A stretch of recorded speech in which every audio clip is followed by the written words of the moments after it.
প্রিয় চাষি ভাইরা, আসসালামু আলাইকুম। আমি বদরুল আলম বলবো, আপনাদের প্রিয় ভাই, অন্যান্যদের জন্য আদাব।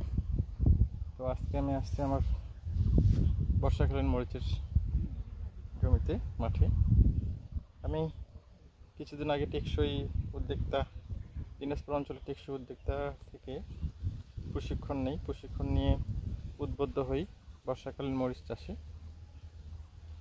তো আমি এটা স্মার্ট পদ্ধতিতে আমাদের লাল মাটিতে আমি নিজেই এটা আমার গ্রিন হাউসে কোকোপিটে চারা উৎপাদন করে আমি অনেক প্রতিকূল অনুকূল আবহাওয়াতে এটা শুরু করি পরীক্ষামূলকভাবে অনেক সাহস নিয়ে।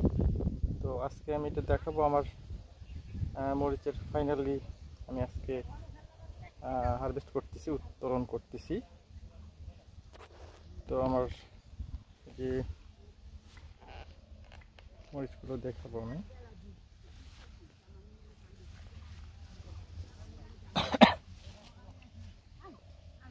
এই হচ্ছে আমার মরিচের অবস্থা। আগে রেট কম ছিল কিছুদিন আগে, যার কারণে আমি হারভেস্ট করিনি। অনেক মরিচ পরিপক্ক হয়েছে, পাকছে, প্রায় এখন 5 গুণ দাম বৃদ্ধি পেয়েছে। অনেক মরিচ আছে গাছে। আমি যদি দেখাই কি পরিমাণ মরিচ আছে।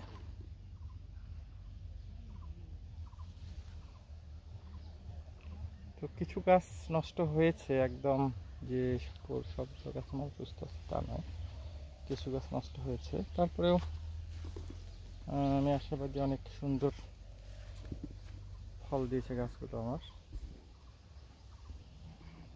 দেখুন মরিচ, গোড় থেকে আগাল পর্যন্ত মরিচ। এটা আমার পুরো বাগানের ছবি। আমি এখানে মালচিং দিয়েছি, আর হচ্ছে আমার মাচাটা দিয়েছি আমি যে 6 ফিট পর খুঁটি দিয়ে সুতো টানা দিয়েছি, যার কারণে গাছগুলো কোনো দিকে আমার হেলে পড়ে না।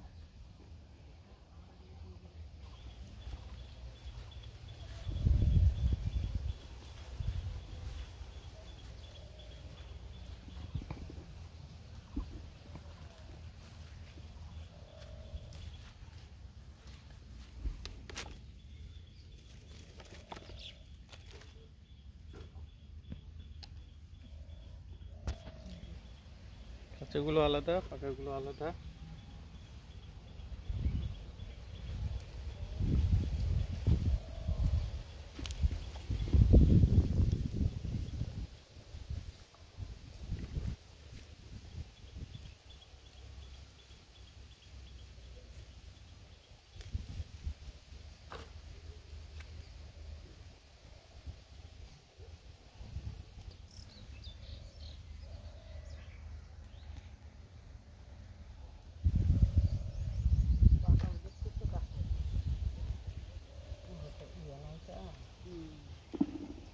দিদিরা মরিচ উত্তোলন করতেছে।